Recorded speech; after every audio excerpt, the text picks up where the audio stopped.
Problems? Okay.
Top of the Thursday, everybody. We are so grateful. Oh my goodness, we're grateful indeed to have everybody, but no more than I've ever been grateful to see this guy back. I thought the world had ended. I was going to go look for me a cave. I thought he had went missing. I thought Elvis had, I don't know, done something to him. I was really going to go to Graceland in Memphis and find out what was going on if Johnson had moved to Memphis. But he's back.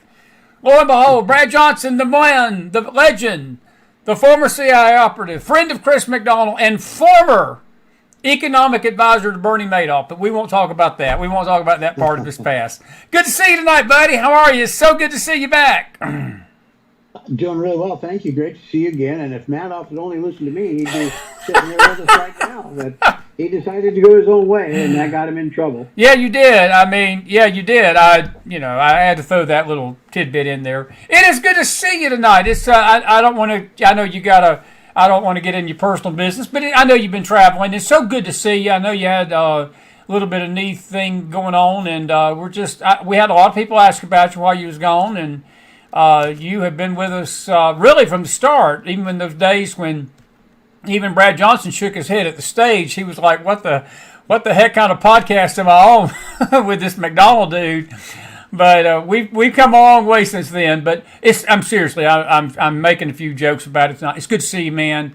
What a week in our country. What a month, really, since you've been gone that we've had. I do want you to just chime in a little bit. First 6 months of Trump's presidency has come and gone. And, Brad, honestly, I don't think there's too much that people should be complaining about. I think we've gotten more than expected. I think Trump's given us everything he can give us for 6 months. And I don't see him slowing down, man. I think that he's cleaning house. He's getting us back economically on our footing. I think if he can get these interest rates down, I think this economy is just going to explode. I mean, there's no telling what kind of economy we're going to be seeing here within the next 6 to 8 months. And I know there's a lot of bad players out there, a lot of deep state people that want to see him gone. And I don't doubt there's not bad amigos and hombres that would like to see this all end. But I tell you, from a conservative standpoint, from our standpoint, that love freedom and love this country, I don't think we could have asked for much more than what we've gotten out of him for 6 months. I tend to agree, especially in the economy. I think that's his great strength. He did wonderfully last time, and there's no reason to think it's going to be any different this time. We've definitely seen the gas prices go down. Let's not forget, under Biden, they were right at $4. Some places were a little above, some places were a little below, but gas prices were around $4, and now it's around $3. There's a couple places that are higher and a couple places that are lower, but it's gone down about $1, which is a 25% cut in gas prices. That is going to be reflected, across the board, diesel prices and everything. And every supermarket in the country has its good. Well, I imagine there's an exception here and there, but the vast majority of the grocery stores in the country all have their stuff delivered by truck. Well, that's diesel, boys and girls. So as diesel prices go down, grocery store prices go down. So it's one of those things that's just going to. Last time it took a while to really kick in, but it did, and I think we're starting to see some of that now. I would say he has shown some weaknesses that he showed last time, and that is in his selection of personnel. Right. I would say probably the way he's handled or is handling the Department of Justice is one of his greater weaknesses. It's just he's tried to bring in good people and get stuff going, but it's just not going down the into the system the way he wants, and they're starting to make some mistakes at DOJ. He hasn't got the right people there with the right experience, and he got rid of a lot of the bad guys, but he's still got to bring in the right people to take their place. So I think that's one of the things they're struggling with. I think they'll get it solved, but I would say as of right now, taking the first 6 months into account, I think that personally is his weakness, DOJ. Yeah. FBI seems to be chugging along. They're doing some investigations of the things that they're saying look good. I think the military seems to be on track. Their recruitments are up through the roof, where they were having a hard time meeting quotas before. And I think Trump and his selection have, even if it comes from Fox News, has still been a good selection. The guy that he brought over, Hegseth, I at first saw that name thinking, holy moly, what kind of guy is that? But I looked at his record, and he's got combat time in a couple tours. I believe, and it was could have been Iraq, but I think it was Afghanistan. It was. No, it was both. And he was both. Yeah. And so, I looked at all that and said, well, wait a minute, this guy's got combat time, and he was a reasonably senior officer and all of that. So I think he was actually a great pick, and it's worked out well. So overall, I would say A-, if I were going to put a fair enough. Yeah. Fair enough. Well, nobody, I mean, look, compared to Biden, I'll take an A-. I'll take an A-. I think that's a fair assessment. Are you, what I'm hearing from you, basically, Bondi, you're not a big fan of what she's doing right now? Well, I was familiar with Bondi because of Florida. So when she was down there as Attorney General, I actually, I mean, there are a number of reasons why, but I was actually following what she did there. I would say, and this not to be sexist in saying it, so hopefully don't offend any of the ladies listening on this score, but I would say she was basically a pretty face that does well in front of the camera, both in the way she appears and the way she speaks. And I think that about sums her up. I would say fairly hollow from that point onward. There's not a lot of deep capability inside of her, not a lot of intellect, not that smart of a person. I'm not saying she's terrible or anything, but I get it. I would say she's just very average. So I think she's in over her head, frankly. I would also predict to you and your listeners that I think she's going to be done very shortly. I don't think she's going to last long.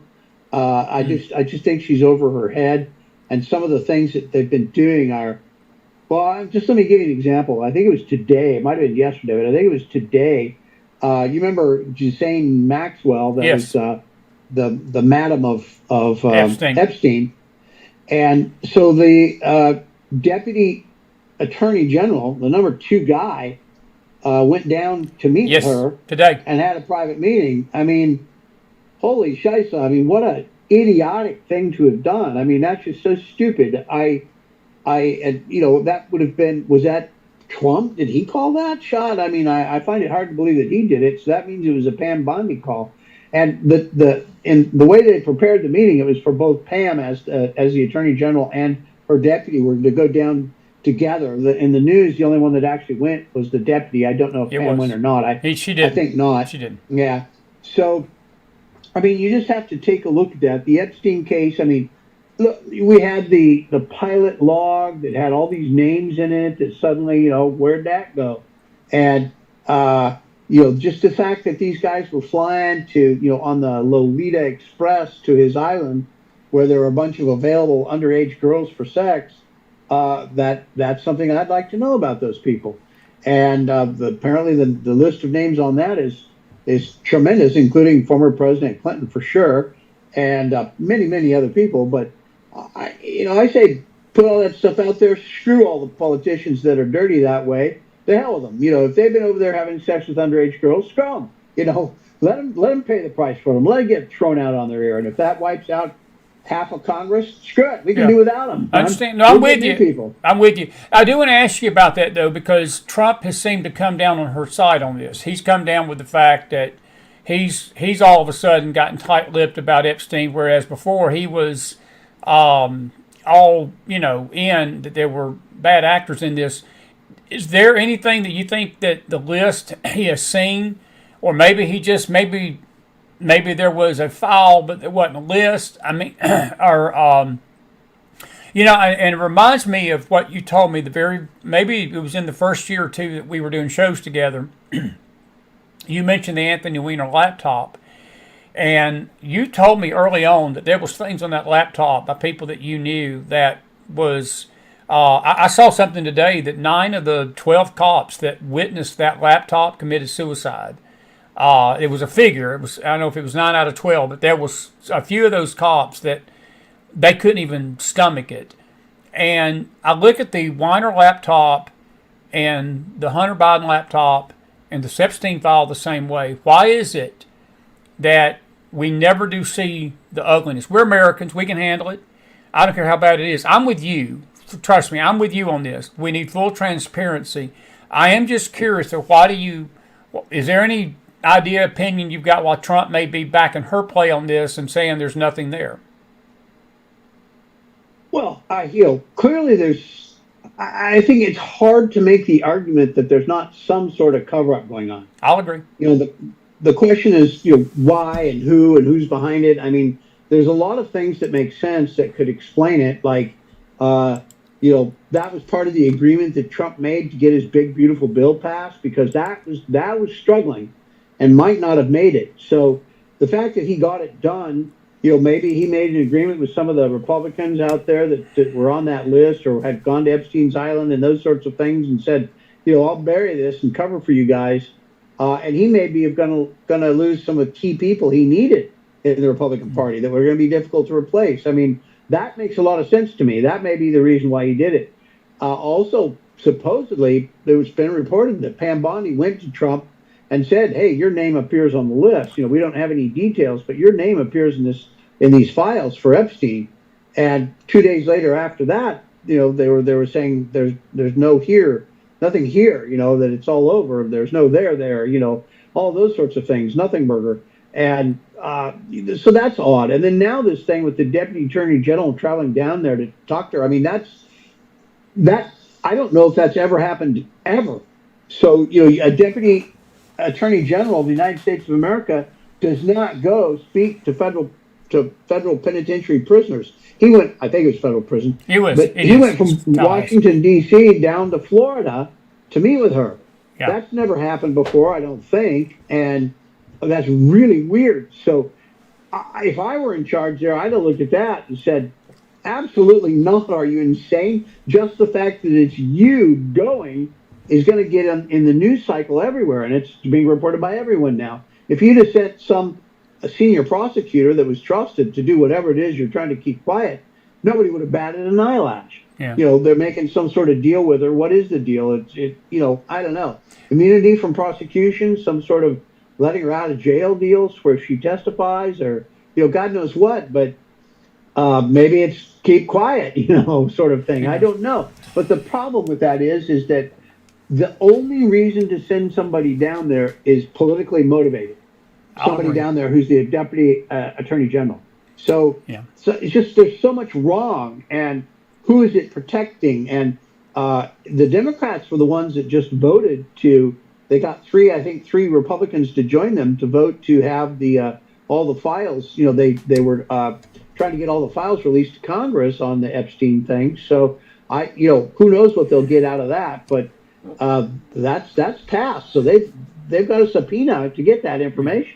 I'm with you. I'm with you on everything. I will just say this: the Democrats have had this file for 4 years. Merrick Garland had this same file, and I would even say that Epstein died in 2019, so that would have been right before Trump left office in 2020. And this is my opinion: if there was anything that was really damaging to Trump, look, Trump can't even eat a taco and get taco sauce on his mouth unless the media is screaming that he hates Mexicans by eating tacos. I mean, that's just the way the media is. So I just believe that if there is something there with Trump, they would have splattered this all over the paper. I just think it's hypocritical for them to be screaming for it tonight because he's in office now.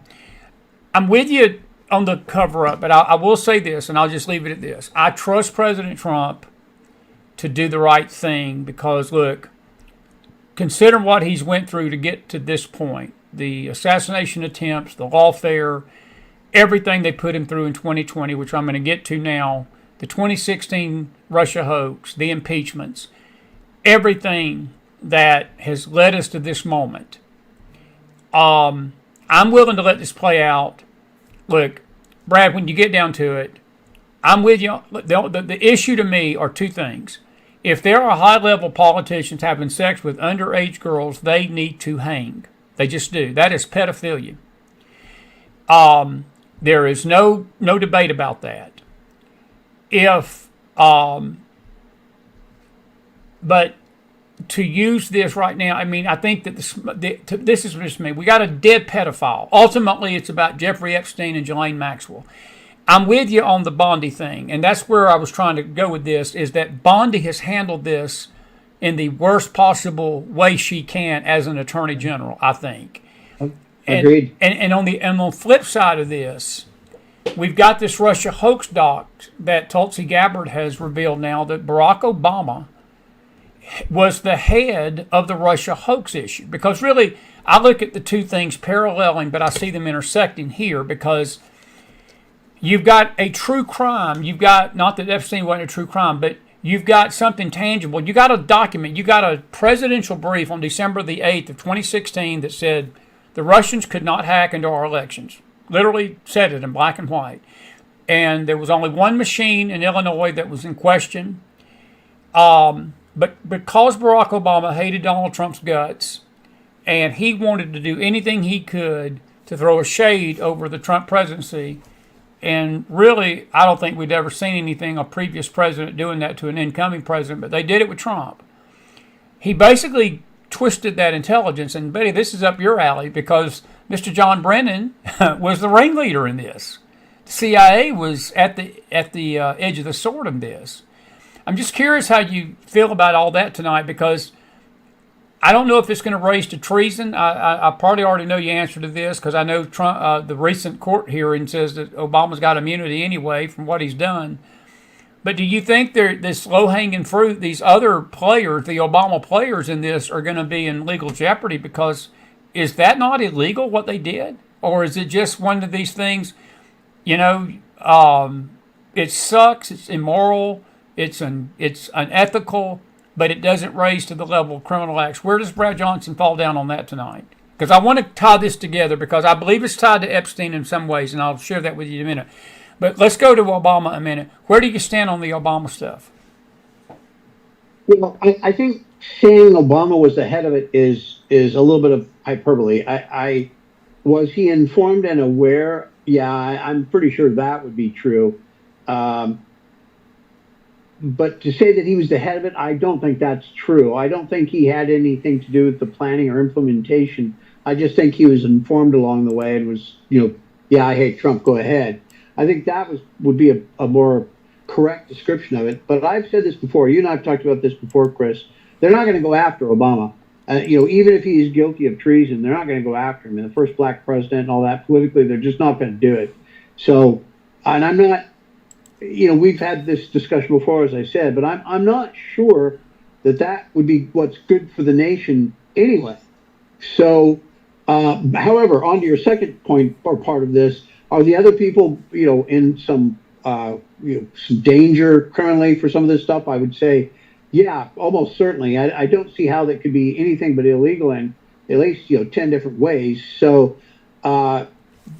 yes, I don't think it would be. Well, look, I mean, we'd have to get a lawyer on here and ask the questions who knows these laws really well. Yeah. For me, it probably would not be. It is treasonous behavior, but I'm not sure it's treason. I understand. I would say it's probably more like sedition, which is equally bad. But I would say it's something more along those lines, because what they were trying to do was essentially overthrow the government. And so I think something along the lines of sedition would be the more appropriate laws. But nevertheless, I mean, I'm not sure if there's death penalty associated with that or not, but I don't think anybody's going to go after death penalty on any of these guys either. I wish they would. We'll get in trouble on this interview for me saying so. No, I don't think you will. No. If they're guilty of doing that, then they deserve whatever the maximum penalty is, up to and including death penalty, if that's the case. Treason would be more like, betraying the United States to another country. I don't think they betrayed us to another country. I think they were just internally traitors to our country, in the form of sedition. So, yeah, I mean, now this is something, as you know, I've been talking about this for years and years and years, and I've gotten, been called conspiracy theory. It's the sort of guy over and over and over by a lot of people, and now we just see everything I've been saying for the last 5 or 6 years is true. And this was the ringleader, exactly as you said. The guy that started all of this and made the plan, I believe, was John Brennan from the CIA. And we've seen these emails that he exchanged with James Comey, then FBI director, telling him, oh, you've got to do it. You have to use the Steele dossier because that's the Crown document. All that stuff, which everybody involved knew was an invented document paid for by the Clinton campaign through the Coey Perkins law firm and all of that. And by the way, that is one good thing Trump did, is he shut the door for that. He said, if you go work at one of those offices like that as a lawyer, you cannot come back into government.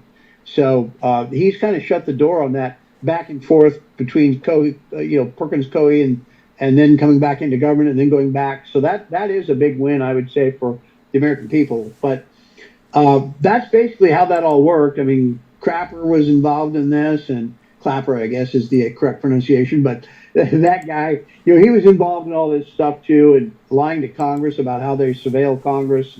All those guys are bad, and there were a lot of people underneath them. I've argued that the former CIA director, after what's his name left, the first Trump appointee, who became Secretary of State. Sorry. Oh goodness. Pompeo, Mike Pompeo. So yes. After Mike Pompeo left, the lady he put in behind him, who'd been his deputy, she'd been the former station chief in London. I think that needs to be looked at. All of those people, if they're going to truly investigate that stuff, every single one of those people, including, I would take a look at the judges that were involved in the FISA warrants and things like that, and let that go the way it did.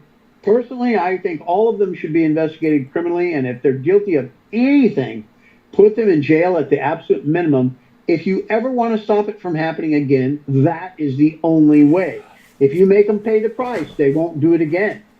See, that was my next question to you. You just answered it, because I was about to say, if you don't stop it, if you don't address it now, Brad, there is no way, I'm 100,000% certain they will do it again.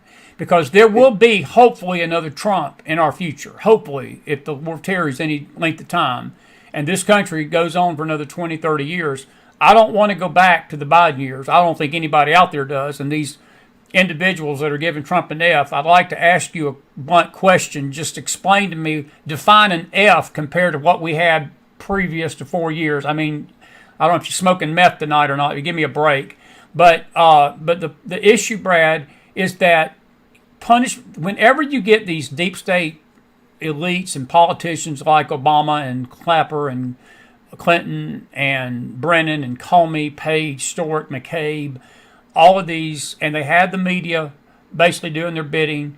They had the Congress, that 60%, I saw a poll today, 60% of Democrats during that time, like from 2016 to 2017, when all this was really at its fury, 2018, you had 60% of Democrats in Congress believing the Russians hacked our elections. That's how crazy this stuff got. And it tore into the heart of our country. We started the show right after that. This show started in 2018, and we sort of came in on the apex of when all this was at its fury and at its height. And then you had the Bob Mueller report. Bob Mueller even went out there. He was a hack too. He was hired by them to find dirt. He couldn't find dirt. But there were innocent people that got hurt in this. Roger Stone got hurt in this. Rudy Giuliani got hurt in this. Paul Manafort got hurt in this. The president's kids got hurt in this. People were accusing Don Jr. and Eric of everything under the sun. And I just think you got to have some kind of we're not looking for revenge. I'm looking for justice. I want to see those people. And I'm going to throw something at you here. And let me ask you a question.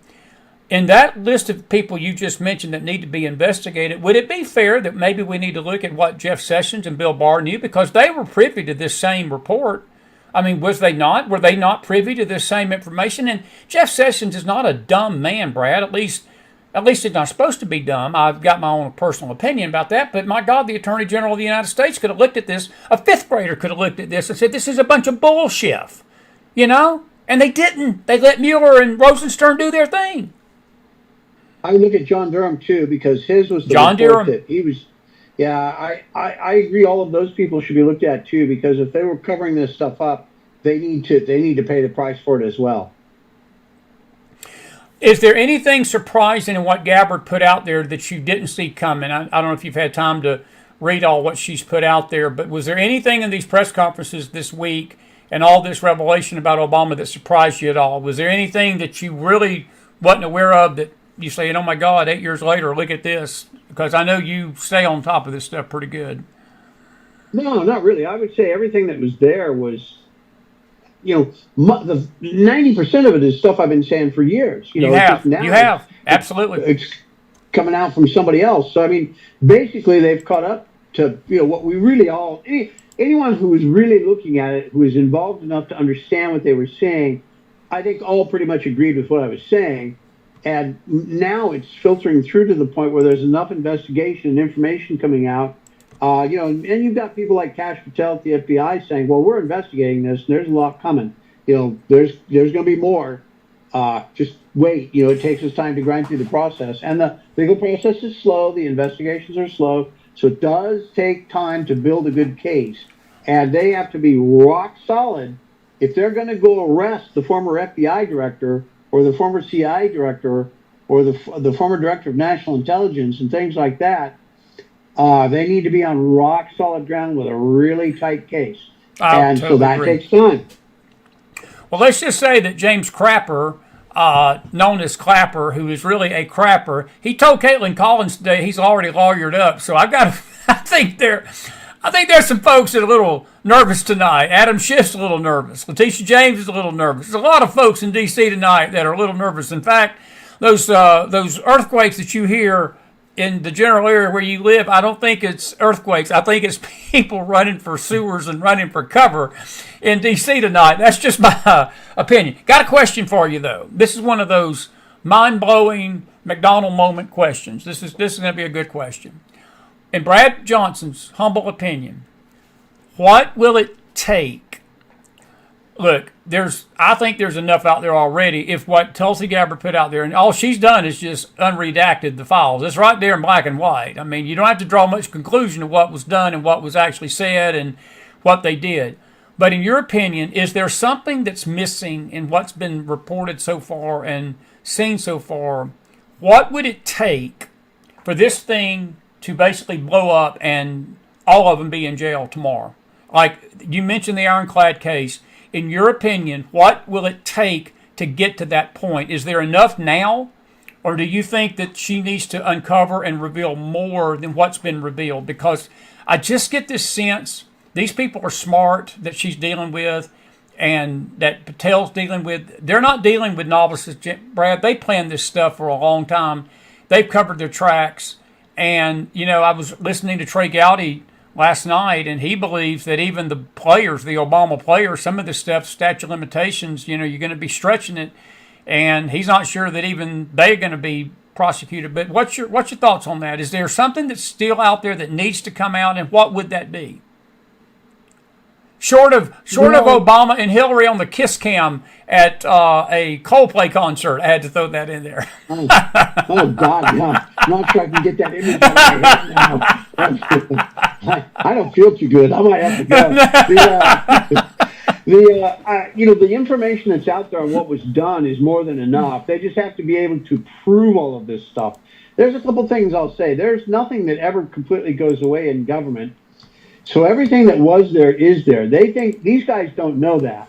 They're not from the background. All the Obama players and these government guys and Clapper might have known and John Brennan might have known and stuff, but even they don't understand the process very well because they didn't come up through the ranks. So they didn't work at all this stuff and don't have that deep of an understanding of it.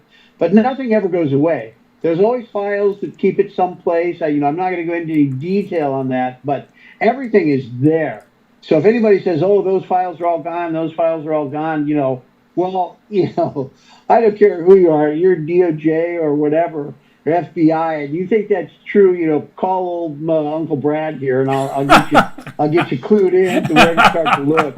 Now you got to be going after the right kind of case. So I got nothing to say to you, but there's if a real effort is put to it, they've got enough information out there to prove this stuff, and they can build cases. But will they do it? That's always the question. Will they do it? I thought John Durham was a good chance of getting it done. I always, he was a pretty respectable guy. But really, in the scheme of things, if they're all guilty of this stuff, doesn't he belong in jail? Absolutely. All of them do, Brad. It's all because I don't think we've been told the truth about any of it up to this point. But I think you have nailed it. Most conservatively and most people, reasonably thinking people that have something between their two ears beside a pile of mush and a bunch of just stuff out there on the internet that they listen to instead of just thinking for themselves. I think we all knew from the beginning this was all a bunch of just hogwash, as we call it down here in the South. We got a few other terms for it, but we're trying to keep this a family show tonight. I think the most reasonable of American knew when Trump came in that all this was just an attempt to undermine his presidency. And But I guess what was so maddening about it was that the lies just kept building and building one on top of the other. And we couldn't, anytime that people tried to stop and speak out against the lies, we were the ones being censored. We were the ones being attacked. We were the ones being called, again, like you said, conspiracy theorists, nuts, the right-wing extremists, and I just, it's not payback.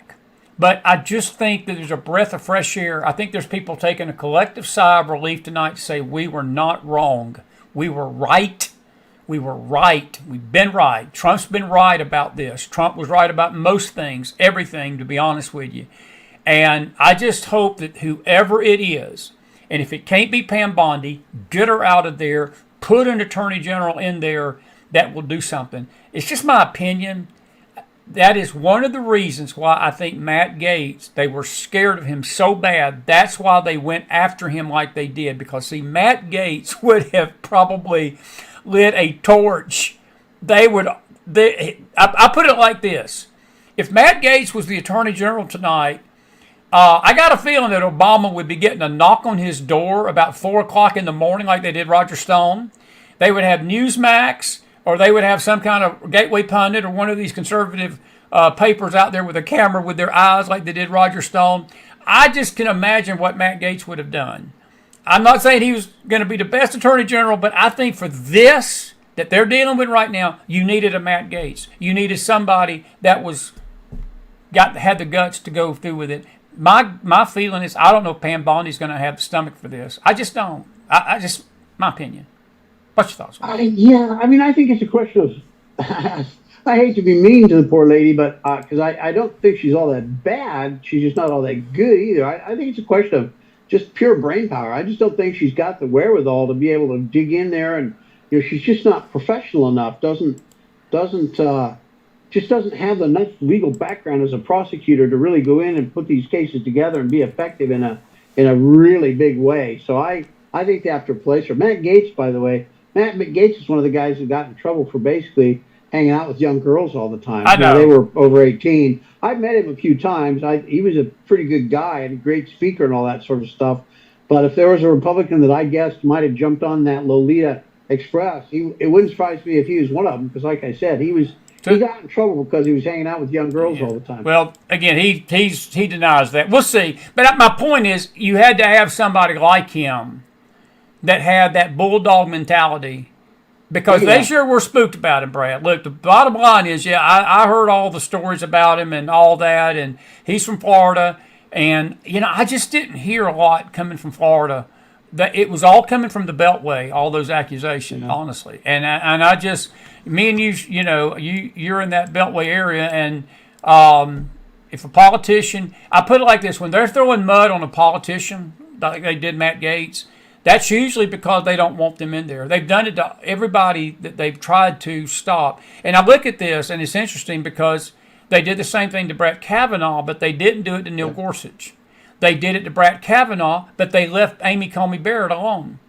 And that's always been striking to me, because Amy Coney Barrett was really the one that was going to deep six their abortion agenda. It wasn't Kavanaugh, because it was 5-4, and with Roberts acting like he did, Roberts was basically a liberal. The Democrats still control the court. But when Amy Coney Barrett got put on that court at 6-3, then it became a whole different dynamic. And I was just always perplexed why they never went after her that hard. That's another discussion for another time, but that's just D.C. crap. But my point is that I just pray that we don't get our hopes up out here, and I think that's already happening. I'm seeing it. I'm watching it. I'm watching the folks on X and Twitter, and I'm not saying I'm not with them. Look, I have no sympathy tonight. I'll say this on record. I have got absolutely no sympathy, no tears for Barack Obama. What that man did, and what him and Joe Biden did to put this country through the hell they have put this country through in his 8 years and Joe Biden's 4 years, is unforgivable. I got no sympathy for Hillary and Bill Clinton tonight. I hope that if they're involved in this, that they pay a high price. I pray that the James Comeys of the world, the McCabe's, the Clapper, watching him shake on Caitlin Collins' show today, I just sit there and laughed about it. I thought it was funny. You know, Brennan squirming, Schiff squirming, all of them. And am I okay to feel that way? Is that okay? Because I feel like I'm ready for. I don't have no sympathy for any of them. I hope it all falls on their head. I do. I give you full permission to feel that way. Thank you, sir. Elvis will back me all the way. Well, no, these guys. We need to start getting rid of these guys. You know, we do. They pick on people, but like Bill Cosby was a famous guy for a long time, and he was very much a liberal Democrat and a powerhouse in Hollywood for movies and TV and things like that. And the first second that he started saying conservative things, and basically all he said was, we need to teach black families to be more interested in education, but he started spouting conservative things. They went after him. That's and true. He had a long record of chasing girls and putting drugs in their drinks and stuff like that to sleep with them. And everybody knew it. There was none of that was new. Everybody knew it, but they only went after him once he changed his tune. And that's the way Washington works. And it's just, I'm so sick of all that stuff. They'll cover up for each other as long as they're party loyalists and serve the party. And the Republicans are a bunch of disorganized cowards. Oh, but and without we a doubt. just don't get stuff done. Without a doubt. So it's got us in this slump, and I hope that what Trump does is enough to break us out of that mold and start doing things in a better way. And he's the only guy that could do it, and we need to really hope and pray that the guy who follows him will be of the same ilk, the same mold, and be able to continue it, because 4 years is not enough. But you add another 8 years onto it at the back end of it with another guy, and 12 years you can start to do some stuff. So I really hope that Trump keeps on, but works a little harder to pick better people. I mean, Trump's too much into personal loyalty, I think. And the people that showed him loyalty during the campaign are the ones that are in all these positions, and they may or may not be the best guy. I don't, nothing against Ratcliffe, for example, but I think he's precisely the wrong guy to have at the CIA. There's nothing wrong with him. It's just who he is and what his background is, and that he's not suited for it. And Pam Bondi, the same thing. There's nothing particularly wrong with her. I just don't think she's high-powered enough as a lawyer to be in the position she's in. And there's a lot of people like that. It's just they're just not that strong enough to be doing what the position is that they're called to do. I'm with you on that. Well, I will say this, and I'm going to ask you a couple more questions. We're going to move on to something else because I want to ask you about some international stuff. The name Pence has come up.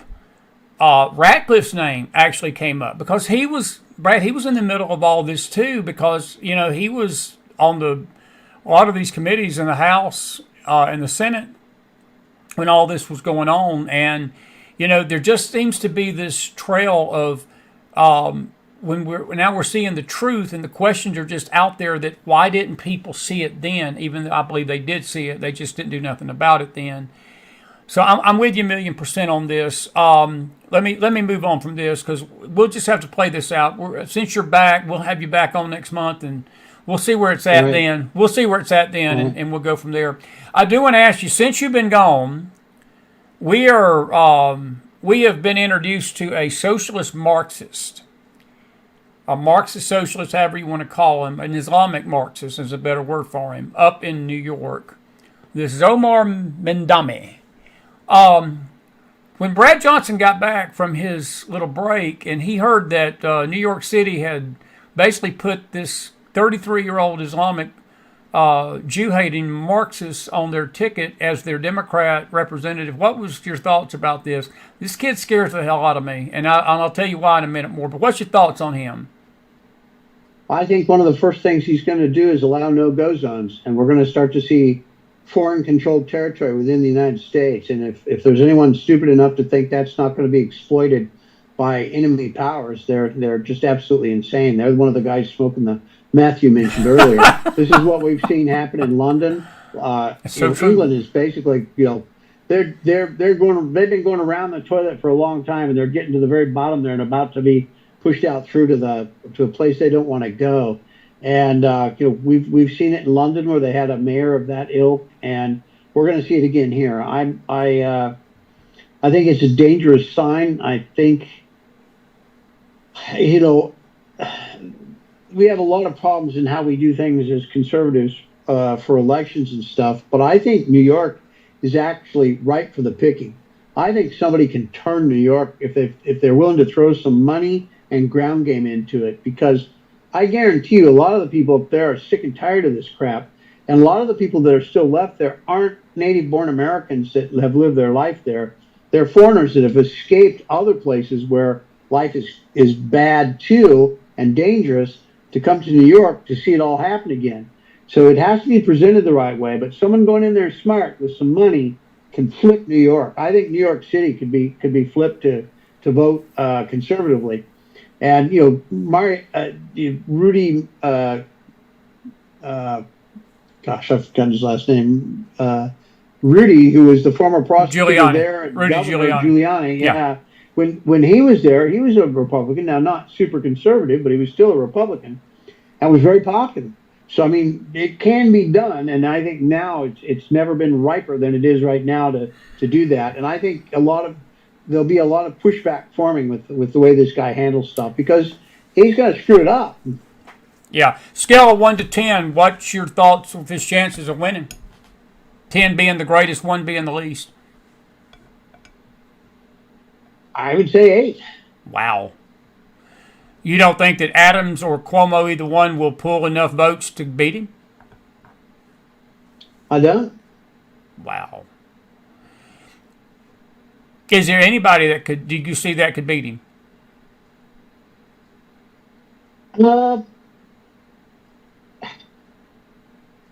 I know this Silva guy, the Republican candidate, is a joke, and I nothing against Silva, but you cannot tell me the Republicans could not have done a better job of vetting somebody to go and run for mayor. This is what frustrates me with Republicans.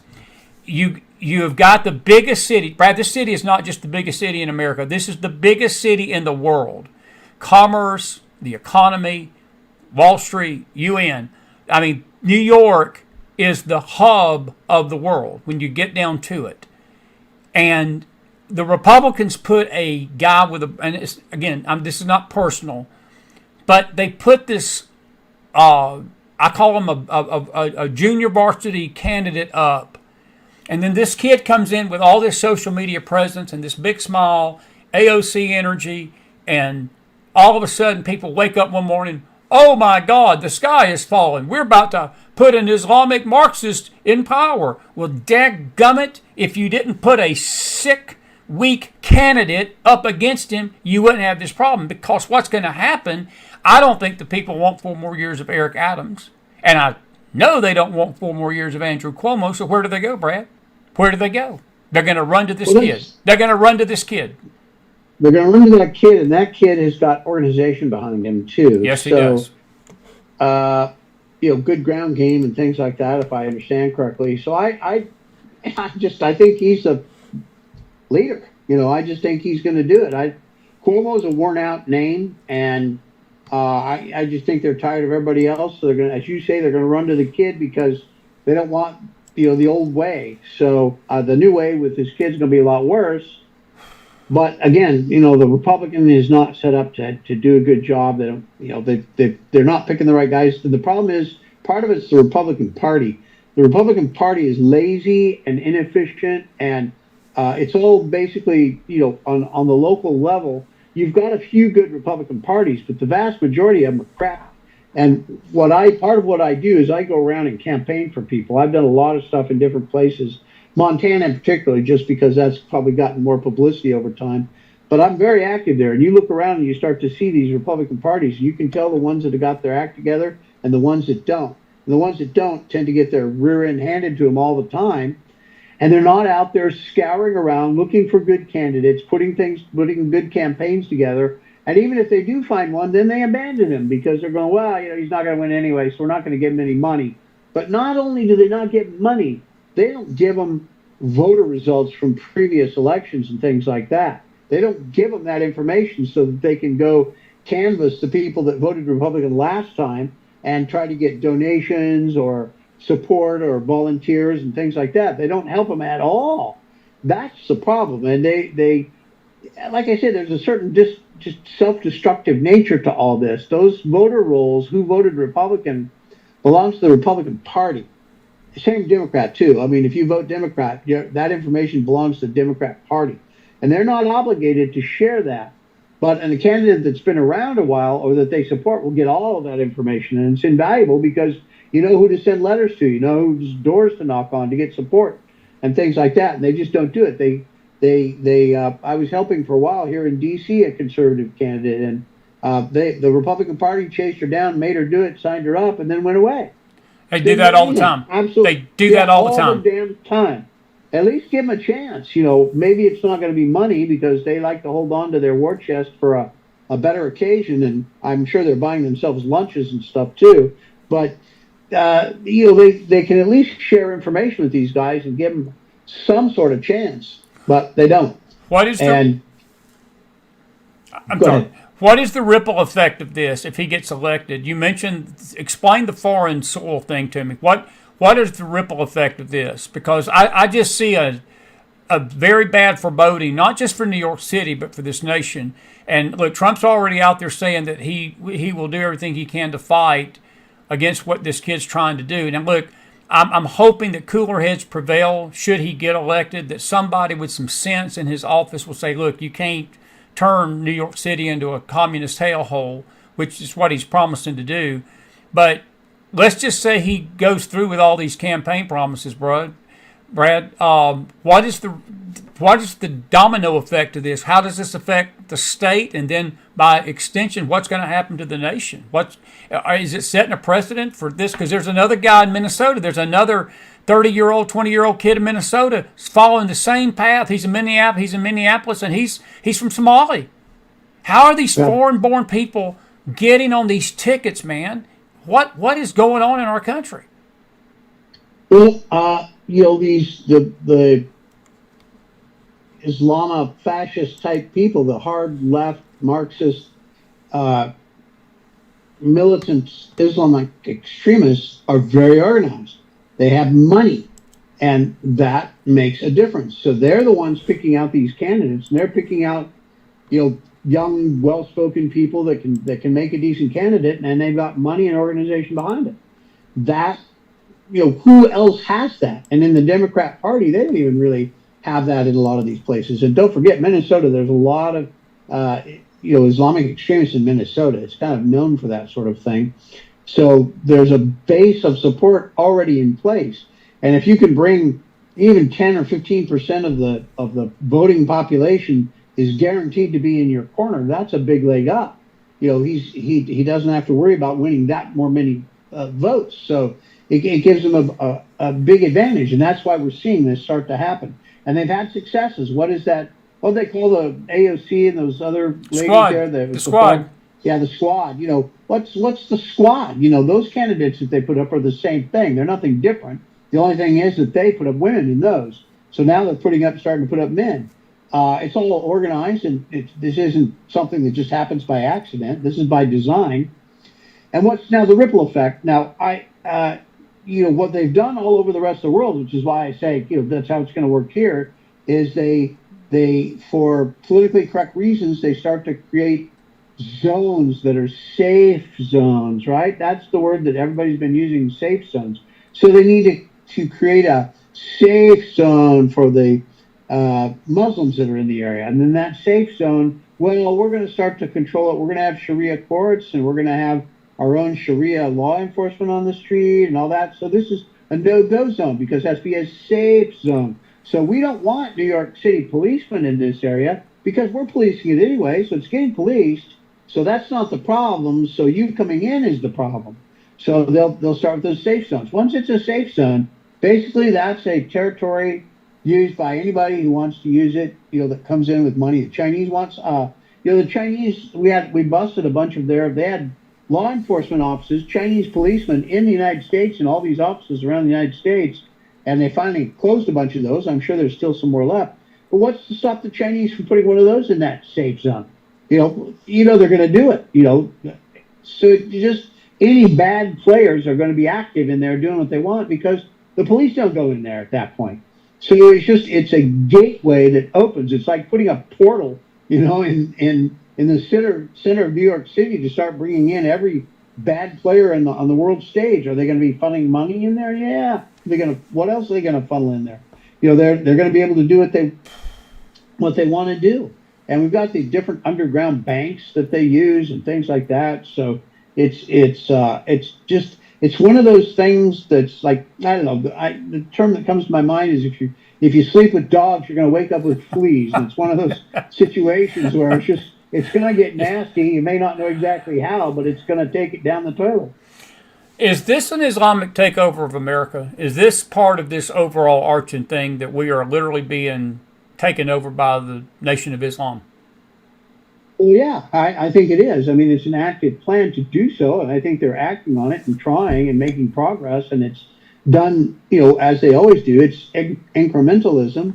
And again, I harken back to England, and that's what we've seen happen there. They've just slowly chipped away at it. And a lot of Western Europe, they have those grooming gangs out there and raping women and like crazy in some of the Scandinavian countries. I watched some interviews with guys on there, and it's their sisters and daughters and wives and mothers and things like that are getting raped. And the way they look at it is the Scandinavian men is that it's beneath them to make an issue of it. So your wife gets raped, it's beneath you to make an issue? Well, we need to export some cowboy blood out there and a couple 6-shooters and let them complain that way, They've just become so effeminate and useless that these guys just continue to take bigger and bigger territories. And as I said, in England, that's what we're seeing. They're just slowly taking more and more and more control. This is the beachhead in New York. There'll be one in Minnesota. We've seen the Squad. Those are beachheads for the bad guys. And their organizations grow and they're fed and just all sorts of different things. For example, once you have that beachhead, for example, let's say in New York and they have a no-go zone, why suddenly does the population of Muslims go way up? Well, it goes way up because people pay them to go there. They'll say to a family, you go live in New York, you just make your home there and go get whatever job you can get or whatever, and we'll pay you this amount per month. And for every kid you have, we'll pay you this much more. And they pay them to go in. That's the way they've been doing this, and all over the world, as well, Western Europe in particular. But this is the way that they do this, and they start moving these people in, and they go out to the different populations and move them in, and suddenly this safe zone of 3,000 people suddenly becomes 10,000 people. And then they have to expand it out. And then they bring in more and more and more and more people. And pretty soon it's 50,000 people. And they've got a borough taken over or something. I mean, that's how they do it. And then they spread to different places and do the same things there. And they'll move people back and forth, and they have money to do it. A lot of these Arab countries are the ones funding this sort of activity. So Qatar is famously involved with a lot of the Muslim Brotherhood and things like that. So there's a lot of bad players out there that are willing to help these guys do this stuff. Political question. Does this, though, put the Democrat Party at risk? Because if they embrace this kid, and there are some Democrats that are out there already endorsing him, Nadler, who I don't have a brain, whatever her name is, Jayapal, I got another name for her, but I can't use it on the show. Jayapal, I'm sorry. Jayapal, whatever her name is. There was one guy that I saw the other day that walked out of this meeting. He came to D.C., He came to D.C. earlier this week. And, Brad, some of these Democrats thought he was the second coming to Jesus. And, one guy said, well, I didn't hear any communist talk out of his mouth. Well, you dummy, of course he ain't going to sit in a room and say, hey, I'm going to go up to New York and confiscate all the grocery stores and confiscate all the property and confiscate everybody's income and confiscate everything around me. He's not going to say that right now because he's needing to get elected. He's not going to say kill the Jews and free Palestine, and he's not going to be anti-Semitic in these meetings. But do the Dems run a risk of destroying their own party for the sake of this 33-year-old kid? Because I believe if they embrace him, Brad, game over. I just think the American people, my opinion, are going to basically take it out on the Democrat Party in 2028 or 2026 in these midterms. Because I'm going to tell you something, I do not believe, other than this, and again, a lot of the political stuff is what's causing this kid to get swamped. He's getting brought his popularity is growing because of a vacuum in New York City because of no leadership. But I don't think I don't see anybody out here in this country except extreme left-wing, meth-smoking Democrats supporting him. And I'm just believing this could be the death of them, the party at least. What's your thoughts on that?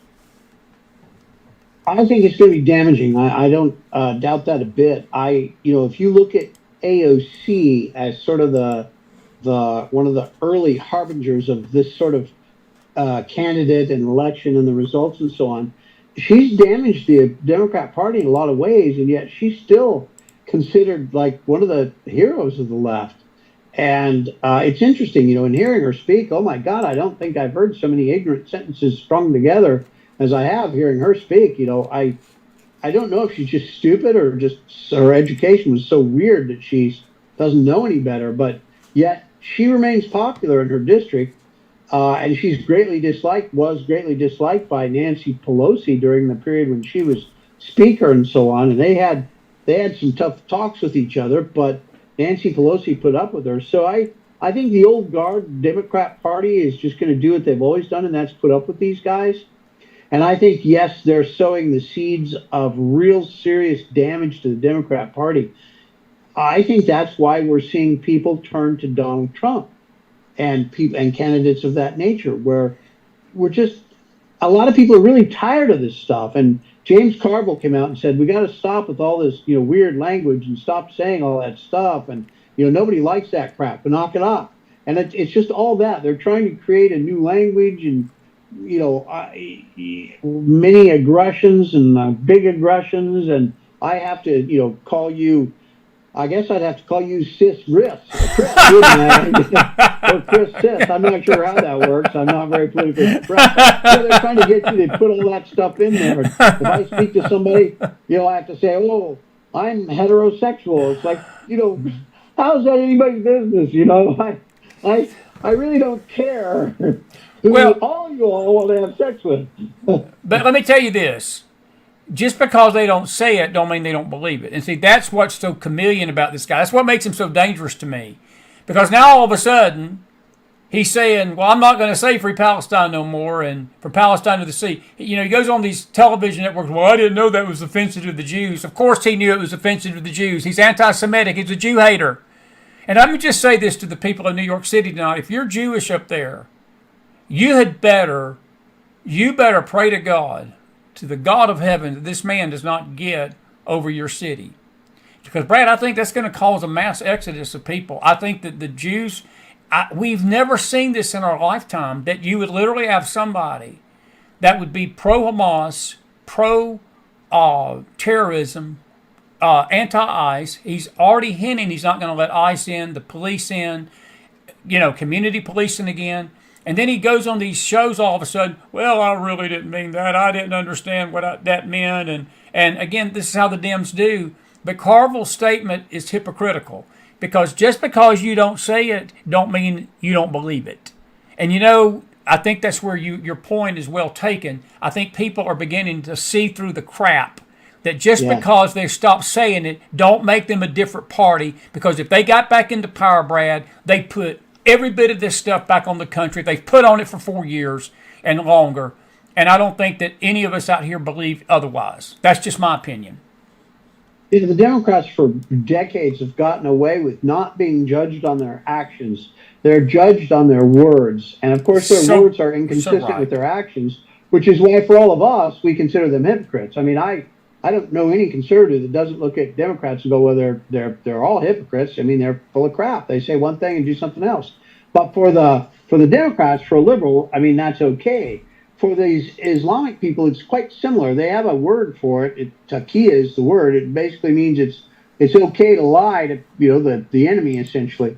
And so for this guy to come in and say all sorts of stuff that's not true, and then act differently and do different things, that's consistent with his belief system for him.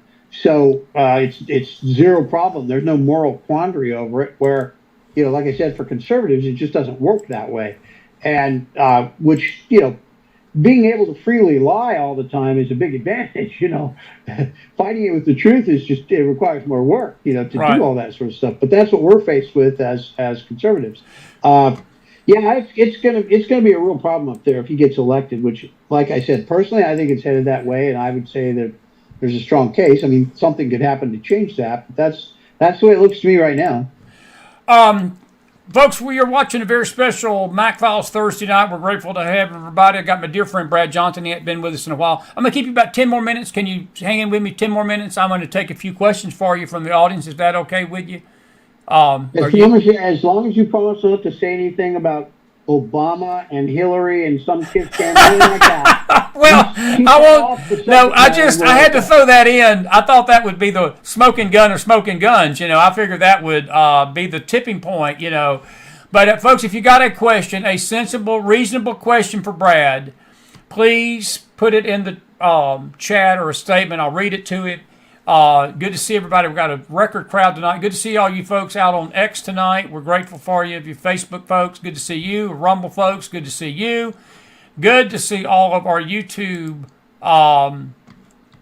folks as well tonight. And if you got a question, please put it in the house. Let's see here. One thing I want to read to you. Odie says that Wikipedia said Snowden provided all the evidence of war crimes by the Obama administration, and nobody did anything. Assange deserves justice for what Obama and Hillary did to him. Do you think that that's even going to play into? Look, I've got a mixed feeling about Assange. What's your thought on Assange and Snowden? I'm curious. Well, in both cases, I think these guys did some seriously wrong things. I do too. Snowden in particular, I would say that guy was a traitor to his country. Now, some of the information that he revealed also revealed stuff that was wrong. In both cases, I would kind of couch it that way. They both did reveal some stuff that was actually wrong done by others here. So that is also true. But I think they did the wrong thing, and they revealed information that showed wrong things had been done. So I'm not a fan of either one of them. I don't think they deserve any particular favors, but I think their information should be used. In a court of law here, once you get something into court, the court doesn't care where it came from. So I think that's kind of the rule that we need to use here. Even though it came from an unsavory source, once we have it, we should use it. So I would say we should act on the information. But a lot of this stuff expires after 7 years, so you can't go after Can't go after them anyway. Yeah. Good question coming from Carol Smith tonight. Beside Matt Gaetz and Pam Bondi, if Brad Johnson was naming an attorney general, who would be your pick for attorney general? That's a good question, not the other. That's a good question. I don't know. That is an excellent question, and she's posing it right. And I wish I had a good answer. I'm not that familiar with that many of the senior prosecutor type guys who've got that sort of experience that would make a good attorney general who are hard hitting and so on. I just don't know. I apologize for not really being in that particular type of circle. Yeah.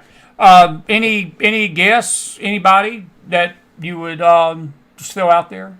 Not Chris McDonald, but because I'm not a lawyer. I'd burn the whole thing down tonight. They don't want me in this. Trust me, they don't want me in D.C. My first press conference.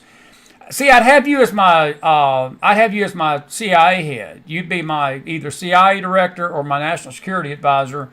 But my first press conference, it'd be over with. Our political career would be over as quick as it began. I just leave it at that. But if Brad Johnson, just a name, anybody in particular, in or outside of D.C., would be a good AG.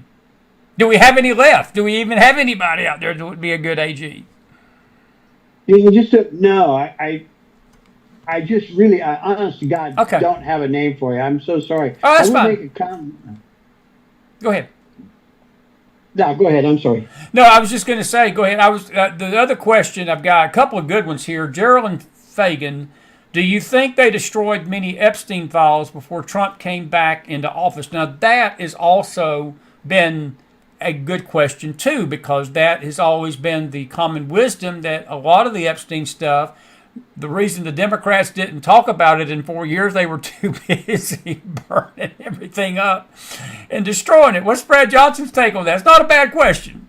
I would say those are a good indicator, because you had the Democrats fighting all that stuff for 4 years, not wanting any of it out there. And now suddenly they flipped, and now they want all the information out there. So Yeah. I wouldn't be at all surprised if a lot of the information that was out there that was damaging to Democrats has disappeared, and that the information that's damaging to Republicans is the only information that's remained. I wouldn't be surprised by that at all. But they need to do some things like I personally would say right now that the Trump administration needs to get ahead of this problem. This is not going to go away. The Epstein story has legs. There's a lot of stuff here that's starting to look bad about Trump. So I would start to, even if you're releasing it in tranches, one of the first things I would do is go get those pilot logs that everybody knows are there about all the people that flew to Epstein's Island, and release that.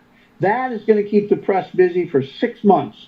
And whatever else there is out there that you're trying to cover up, you're good for a long time. You only have to draw it out for another 3 years. And in terms of legal issues, that's a long time. So I would start releasing some bombshells out of there. And what I would start with is the pilot log, because everybody knows it's there anyway. You're going to screw a lot of people, but they were the ones that jumped into that pool to begin with, so they need to be able to pay the price for it. Don't go into that stuff if you don't want to pay the price. Great point, buddy. That's a great point. Pat and Deb Dolan, good to see y'all tonight. They're asking a good question. Do you think that the immunity situation with past presidents is going to apply to Obama? And is there ever, I'll read the full question to you. They say, is there any chance that can even change a past, or they can even charge a past president? Isn't he under presidential immunity? So that's part of the issue. That's what I heard Trey Gowdy say last night, that it's a moot point with Obama, no matter what he did, because this recent Supreme Court ruling, which protected Trump from a bunch of lawfare, it works both Democrat and Republican. He's under immunity, isn't he not? Yes, probably. And also, like I said, I don't think there's going to be all that good of a case against Obama, because I don't think these things were heavily documented. I don't think John Brennan was writing up memos saying, here, President Obama, in my presentation today, this is our next level of planning and how we're going to create fake information and use all the powers of the federal government to go try and get rid of Donald Trump as candidate and then Donald Trump as president. I don't think memos were written up of that nature. So I don't think there's a lot of stuff tying Obama directly into this stuff. Like I said, was he aware? Yeah, I'm pretty sure he was aware. I mean, I don't know for a fact, but I would say it would be a surprise to me if he were not at least aware.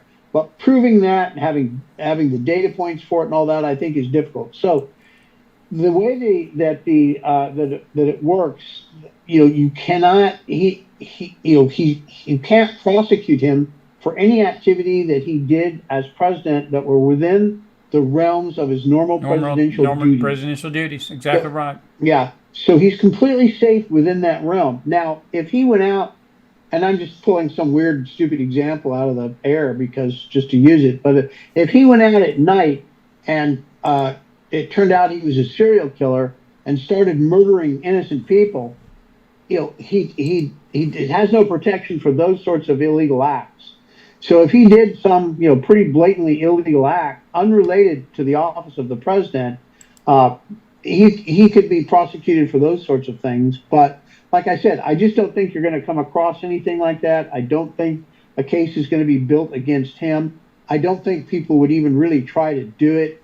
It's just you would have to have a lot of things be absolutely perfect for something like that to be worth pursuing. And I think the odds of having 20 or 30 things line up perfectly are almost impossible. They're impossible, Brad. So, there's no way to do it. And I just think that these people are going to lawyer up. And look, let's not kid ourselves. The media, they're already beginning to beat the drum. Schiff was out there today saying the corruption's in the MAGA community, not us. We're not corrupt. They're just doing this as revenge and all this stuff. And look, that drumbeat is going to start getting into the mind and the ears of the American public. I don't Don't think. mind, but Go ahead. I would question Adam Schiff. I'd say, well, Adam, what happened to all those documents that you said where you had proof? You kept saying in interviews that you had proof of Donald Trump being involved in this and that and the other. Where is all that, Mr. Adam Schiff? He has no. If you're He not has no involved in documents. corruption, where is it? There's Why nowhere. did you say you had it? Yeah, he doesn't have that proof. Never did have it. So, Adam Schiff, you lied all that time about all that stuff. Why should we trust you now? Yeah. Elaine, your question is answered. We've already answered it tonight, dear. If Obama's under immunity, why was Trump not under? He is under immunity. That's what the Supreme Court ruled here just a month ago, that a president's actions while they're in office and executing the duty as president, those actions are under immunity.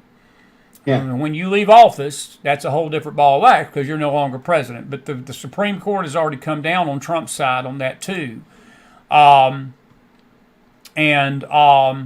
Let's see here. Couple more questions. I'll let you go, buddy. Wouldn't Obama be the one who approved the info going to the FISA court? That is an excellent question right there. The FISA court, because that's another thing that's not been talked about. All these warrants, Brad. You mentioned the judges a while ago, and I'm glad you did. All these warrants and these spy warrants and these warrantless searches and all these attempts by them to spy on Trump and his campaign.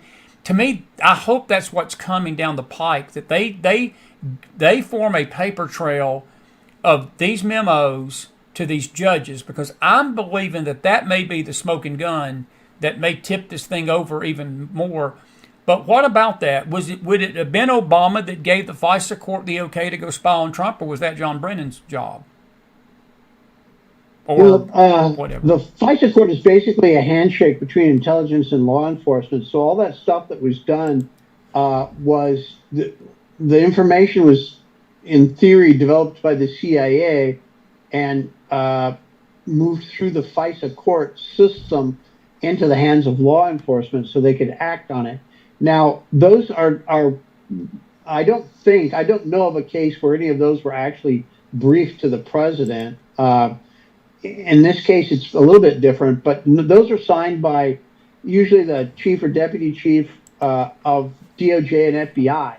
So what's submitted to the FISA court, those documents are signed at the DOJ and FBI. Okay. So those are the guys whose names are on those that are in trouble. By the way, those FISA warrants and all that stuff in redacted form have been published. So I read through a lot of those, and being familiar with those sorts of documents, I knew what pretty much everything said, even though some of it had been marked out. And it's fairly straightforward. They're not a hugely complex document, but those are out there in the public arena for people to look at. But I think those were, I forget who signed them, but they were the deputy chief or chief of FBI and DOJ in all of those cases. And those guys knew that the Steele dossier was bogus, and they knew that this was something, in my opinion, as I said, I believe it was planned by John Brennan and that sort of stuff. They would have known that because Comey was out there saying, this stuff is nonsense. There's no meat in this thing. This is all made up stuff. Yeah. And yet they acted on it. Now, FISA judges, like I said, I personally think they should be held responsible for this, but they may not have had a lot of information. But at the very least, the leadership at DOJ and FBI should probably be prosecuted for signing off on this stuff, knowing it was bogus. Absolutely. Absolutely. I think there's information out there and memos and stuff, like Comey was out there saying, hey, this stuff is bogus. Why are we doing this? And, the Steele dossier, I think we should drop. And John Brennan was the one coming back saying, no, you got to include it. It's the Crown document. And that's an analyst term out of the agency that John Brennan was using. Roger Hooker's got a comment. I'm going to let you go after this, and I'll take the rest of the questions. But his statement is basically, so undermining a presidency, weaponizing FISA courts, weaponizing intelligence to damage an incoming president, is that considered part of a presidential function? And I understand the sarcasm behind that, but I actually agree with that.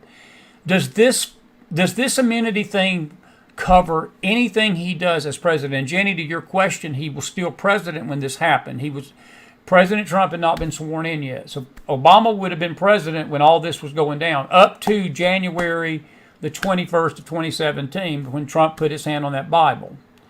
Because a lot of this took place basically between December the 8th and the day before inauguration. All this went down, this was hatched up into the inauguration.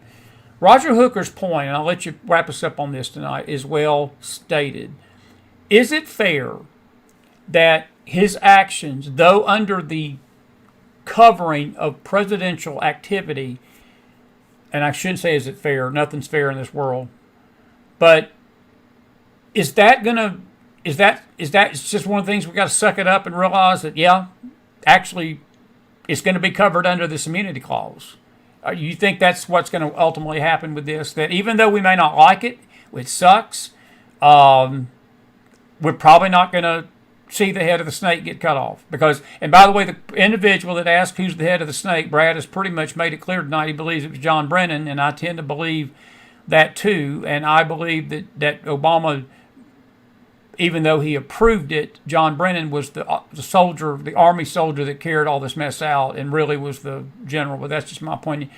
What do you say to Roger Hooker tonight that says that? I'm not saying that's a bad statement because honestly, Brad, that's part of me that feels that way. That, you know, to me, carrying the function out as a president is doing the bidding of the country, not trying to undermine an incumbent sitting president just because you don't like him and he kicked your Secretary of State's butt, you know, and she had to be on methanol or whatever you call it, Geritol for the next 16 years, but whatever.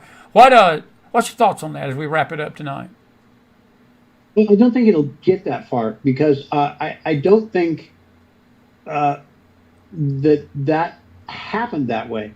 I think the way it happened, because this is how that stuff works, is you might have had John Brennan, go to a meeting with the president and say, "Oh, Mr. President, can I have a second?" He goes, "Sure." And he goes up and whispers in his ear, and he says, "So we're chugging along on this just fine. We're going to be putting all the documents together, and we're going to be submitting a FISA report here soon." And Obama would, shake his head yes and walk away. That's the type of thing that was done. There's not going to be documentary evidence because they didn't need to do that. That shows Obama pulling the strings and giving orders. You would have to have proof of that, and the bar for something like that is going to be really high. Yes, it and is. You're really going to have to yes, be able to prove this stuff beyond any doubt whatsoever. It's going to have to be ironclad. And what I'm saying is that doesn't exist. That's not going to be there because why would they do that? They don't have a need to do that. So why would they do it? That would be really stupid. So I just don't think it exists. At the next level down, that does exist because we know who signed the FISA warrants. We know the information that was used to create this demand for the FISA warrant. All of that stuff is very well documented. But that link to President Obama that can be proven in court just isn't there. So the answer to his question really is this.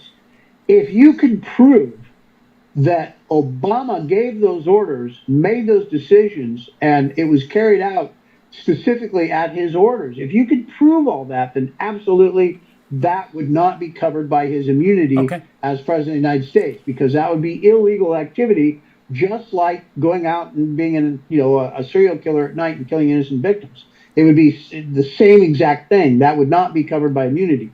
But the problem is you're not going to be able to make that link. It's a very high bar. I would say, forget that because that's just not going to happen. So you don't think the Gabbard documents that she released is that it's not enough to reach that high bar that you just mentioned? What we've heard this week has got to be proven beyond a shadow of a doubt. But the document, the presidential brief itself, where that they showed the pattern of him changing it up, is not enough. Yeah, I don't think that's enough. I think that we're all going to be able to walk away with this and say Obama knew and was involved. I think we'll all be able to walk away with that. But that's not proof in court. That's nowhere near the bar that you're going to have to be at to put that guy in jail or something. But that's the whole 9 yards, and I think that's where people get. Again, that's why listening to social media people, and it's nothing against. I'm a social media person. We got a show every night, and we hope people listen to us on the McFiles, and we get to say our opinion here. But I think that expectations need to be tempered because I don't think we're going to see this bombshell arrest thing like we may think. Now, there will be players, I hope, that are charged. One quick final question. You got 1 minute to answer this. Do you think any of the low-hanging fruit turn on each other? Do you think that somebody gets nervous, too nervous enough? I asked your buddy James Akers this Tuesday night, and he said these Democrats stick together like thieves, and he don't believe it's going to happen. But do you think there's any prayer that there may be some turning on each other, like Clapper turning on Brennan, or Brennan turning on Obama, or Andrew McCabe squeezing him, turning on Comey, or something? Is there going to be any of that, or do you think they're going to join arms and say we ain't going down individually? We're going to stick together in this, no matter what we got to do and lie about.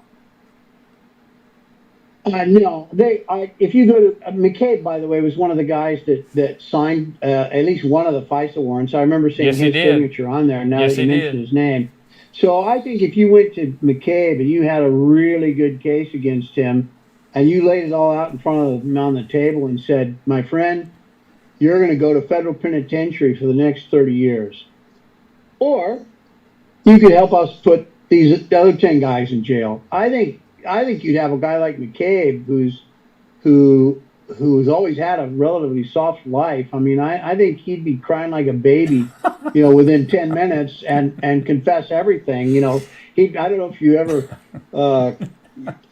what was that movie with the kid? Gosh, I can't even think of the name. My memory's fading here this evening on me. I haven't been still under a little bit of jet lag, I guess. Anyway, it doesn't matter. But anyway, I think he'd be crying like a baby within a few minutes and confess everything he'd done since he was 6 years old. And those guys may stick together politically, but they don't. They're babies. They're wimps. They're pussies. Oh, I'm sorry. I shouldn't say that word. But they're wimps, and those guys will fold like like dirty laundry immediately. They'll crumble. They'll absolutely crumble. That's what I would do. That's how I would do it. I would pick who out of that group I think Mr. Crapper is a very weak man. I think he would fold. I think McCabe would. He pretends to be the straight tough guy, all that stuff, but he's not been charged with a crime or threatened with 30 years in jail, all that. He knows what that would be, and he knows what they would do to him in jail. He would be Bubba's little plaything, and they'd pound him. So he knows he can't go to federal penitentiary. He knows he probably wouldn't survive it. So, that guy's going to sing and make the tune pretty for everybody. Yeah. But I tell you, it's been so good to have you back. And now that you're back, we'll get you back on next month. And we always have you once a month. It's good to see you tonight. I tell you what I'd like to do. I'll get with James and work this out. I'd love to get y'all on a split screen to a panel. We've been having a lot of requests to get a panel together again. And I would just love that, maybe next month. And I want you to rest up. It's good to have you back among the living and back here in the States. And I appreciate you tonight, man. It's been good stuff. And we had a lot of good questions. Again, I got a pretty sharp audience. I'll just give them that. And you always do. Your audience is always a lot of pleasure to do these with. And James and I have done a split screen with you before, so not a problem to do it again. Yeah, we'll do it again.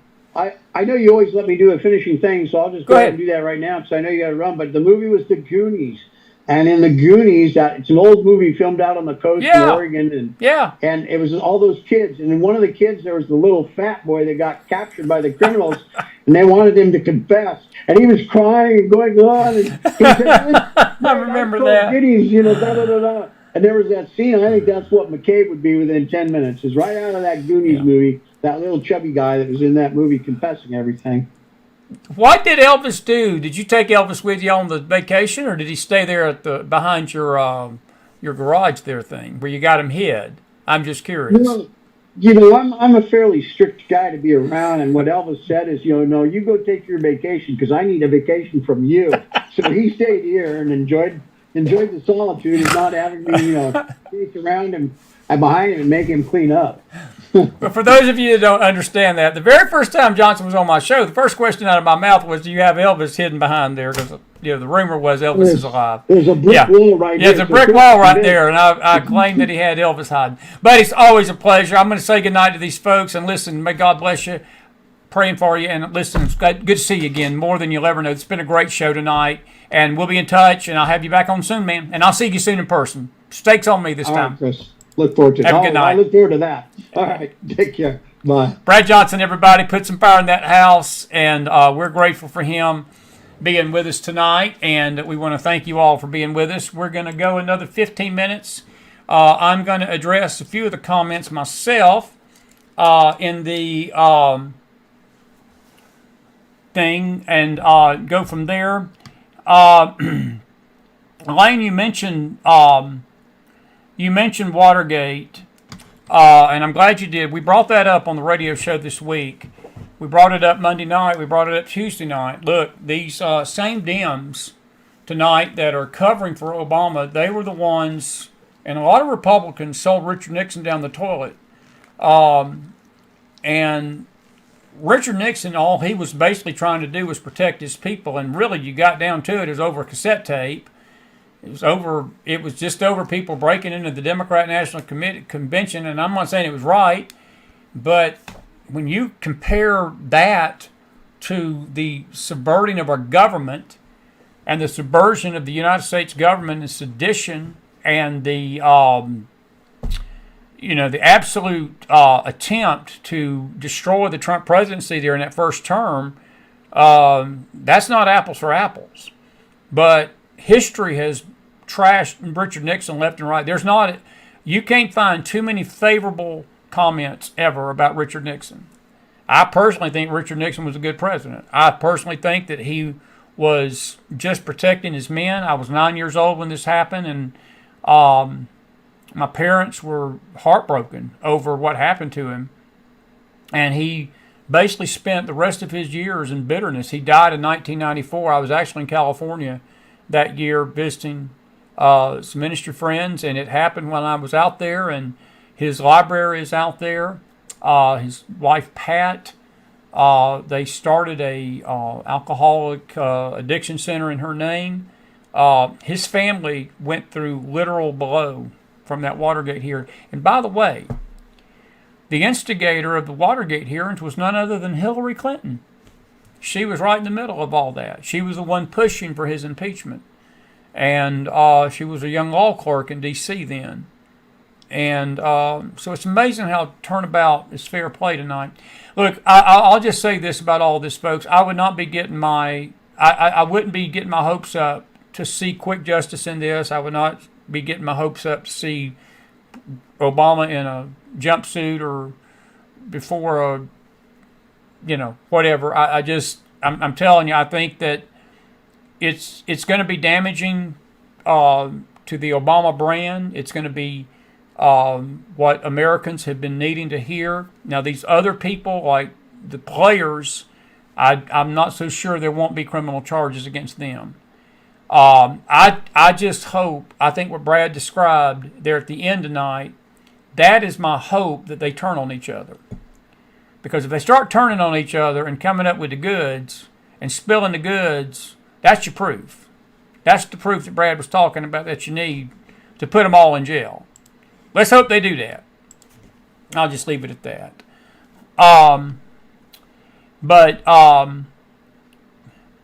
Interestingly enough, that's a good statement, Elaine.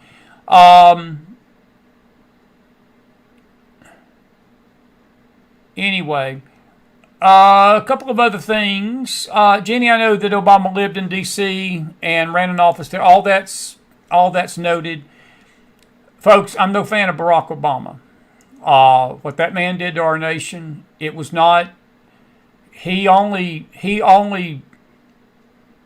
piled on what was already going on through the Clinton years and even the Bush Jr. years and these godless Dems, the godless Republicans. Look, the Republicans are no better than the Dems. There's a few things the Republicans at least do that is like my buddy James R. says. The Republicans are not perfect. The Dems are absolutely something insane. If you know James R., you can fill in the blank. You can fill in the blank. I'll just leave it at that.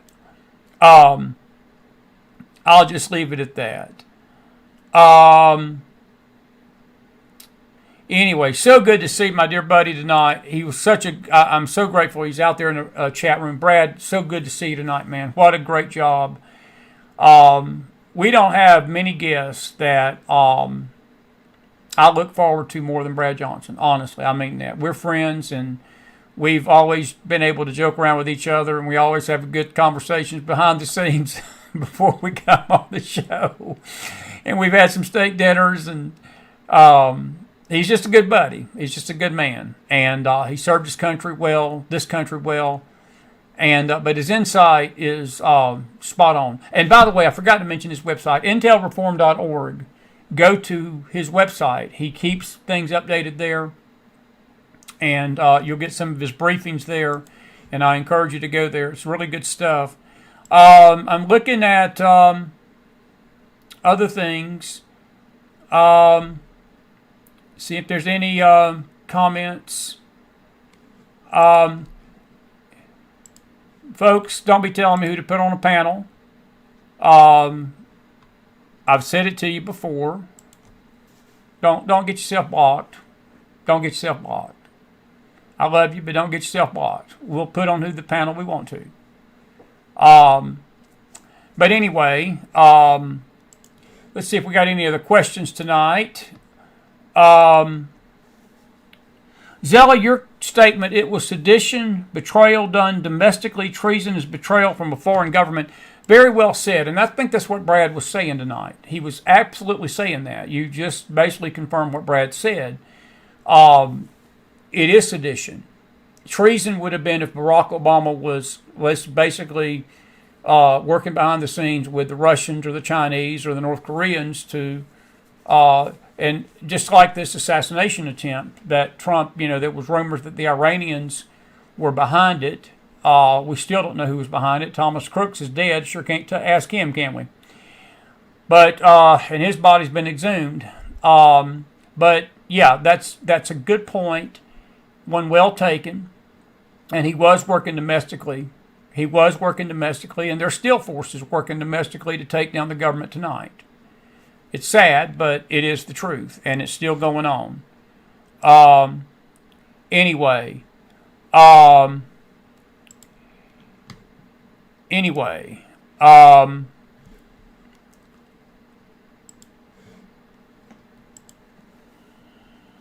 Let's see here. Any other thing? There was somebody over here in Facebook. I wanted to read the comment about Chris Davis. She said, "What do you think will happen to New York City if the Marxist wins?" Chris, we talked about that with Brad. It is going to be a disaster, but it's going to have a ripple effect into the nation. And I'll tell you what it's going to set up. It's going to set up a war between the White House and him, because Trump's already said he is not going to put up with any shenanigans. But the fact of the matter is, if he gets elected now, he'll take office in 26. So 26, 27, and then 28, somebody will be electing a president in 28. So it'll be 3 years of this. I think the term in New York City is 4 years. So it is what it is. And it's a disaster. We don't want that. We do not want to see a Marxist leading any city in this country. The scary thing about it, you got the same thing going on in Minneapolis, Minnesota tonight, the Somali.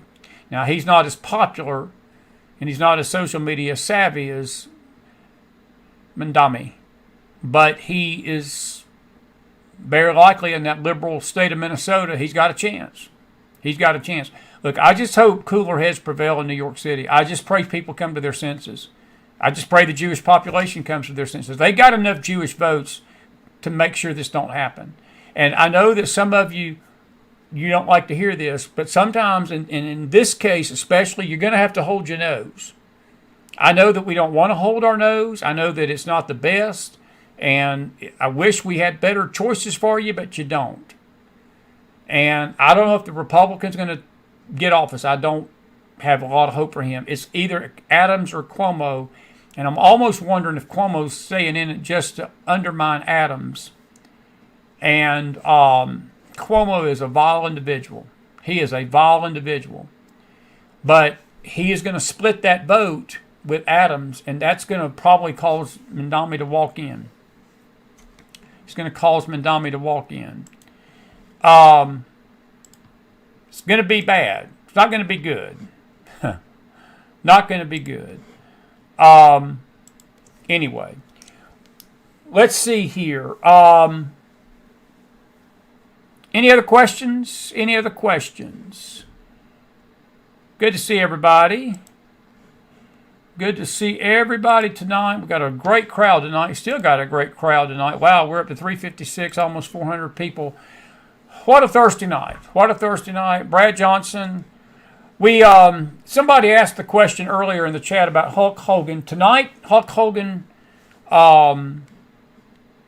he died today. He did at the age of 71. And here is the picture off of his own personal X account. This was December of 2023. This is the only thing that mattered to me today. I love Hulk Hogan. I was a kid, one of those kids in Atlanta, Georgia growing up. We loved wrestling when I was growing up. Talked about it on the radio show today. You know, we were fifth grade. I was in the fourth grade, I guess, when it was in its heyday in Atlanta. It was getting started. It wasn't Vince McMahon WWE type stuff, but it was fun. It was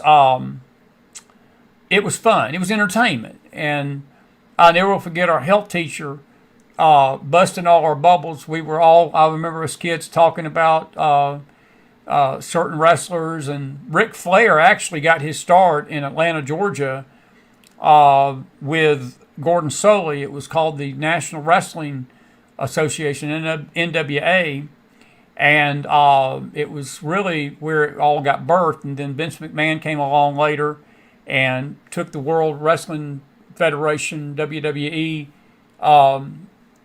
those events worldwide. And yes, that's the same Vince McMahon that's married to Linda McMahon, who is our education secretary tonight. Hulk Hogan came along in the 90s, maybe the late 80s, early 70s. He was getting his start in the 70s and 80s. My first memory of Hulk Hogan was actually the Rocky movie. If you've ever watched Rocky III, when Rocky Balboa, played by Sly Stallone, was fighting Mr. T. That's where Mr. T got his famous nod 15 minutes from. Well, Hulk Hogan was in that movie too. The very beginning, there was a charity wrestling match between Rocky and, I think it was Chicken Legs is who they called Hulk Hogan. It was a weird, that's what Wrestling Federation was about. It's all flair and, you know, be as crazy as you can be, sort of like being a host of a McFiles talk show. But he played the wrestler, and he beat Rocky to a pulp. And he comes to him at the end of the match and says, "Hey man, it's just for the show. It's just a show. It's just a show." Well, that's what wrestling was, and I never took it seriously. Some people did, some people do. It's just fake. And I remember our teacher telling us that day. He said, "Kids, boys, it's just fake. It's just fake, man. It's just fake. Don't think it's serious." They've already, you know, it was entertainment, but he entertained us. But one thing he always did, he was pro-American. He encouraged kids to live right, to do right. He was a role model. Stay off drugs, stay off alcohol, stay off the juice, stay off anything that would destroy your life. That was his message. He was Hulkamania. But the greatest thing that happened to him was on December the 20th of 2023. Total surrender and dedication to Jesus is the greatest day of my life. No worries, no hate, no judgment, only love. And that's him and his family all getting baptized together. Isn't that beautiful? So when I heard that he died today, I was saddened because I remember him, and he was a good man. He's lit the Republican National Convention on fire back in November, or back in the summer when they had the convention. he loved President Trump, and he helped President Trump with this younger audience. He was one of the ones that helped him with the young people. And he loved this country. And he loved what he did. He was the Hulk. He was the Hulk. But he gave his life to Jesus. That's the most important thing that he could do. And I know he's in heaven tonight. I know he's in heaven tonight. That is all that matters to me. And rest in peace, Hulk Hogan, dead at the age of 71. He had cardiac arrest. Thunderlips. There you go, Jennifer. Thank you. Thunderlips was his character's name. I knew it was something like that. That was what it was. Thunderlips. Thunderlips. And Pat says he was an American folk hero. I'll agree with that. I'll agree with that.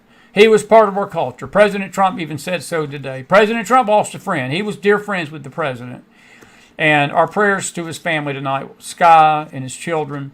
But that's the most important thing that happened to him right there.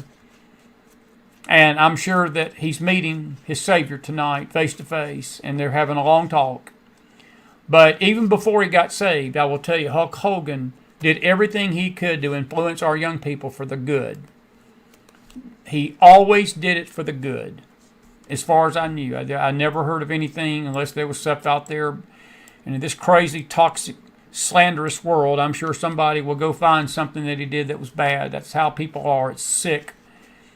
But I want to celebrate his life tonight and celebrate the good that he did. And let's remember the good, okay? Listen, I appreciate you being with me tonight. It's 10 o'clock. We've kept you 2 hours. I'm done. I will not see you tomorrow night. We're going to be in Dalton, Ohio.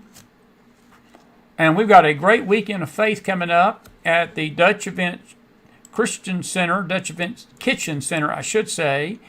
And we're going to have a great time of fellowship. This is faith-related.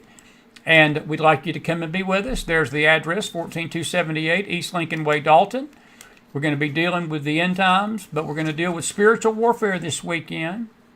We're going to be dealing with the spirit realm and how it will control the events that are yet to come in the future. You don't want to miss this. We cannot guarantee that we'll be live because of the internet there. Last time we were there, we had all sorts of problems. So you're going to have to come see us this time in person if you want to see the conference. We'll have it uploaded later, but there's nothing like seeing it live and being with us live. And if you're within a day's drive, come on out. We got plenty of food for you. It's free. We're going to feed you Saturday. And we're going to have a good time Saturday morning at 10, 2, and 5. Communion Saturday night. We'll pray for the sick.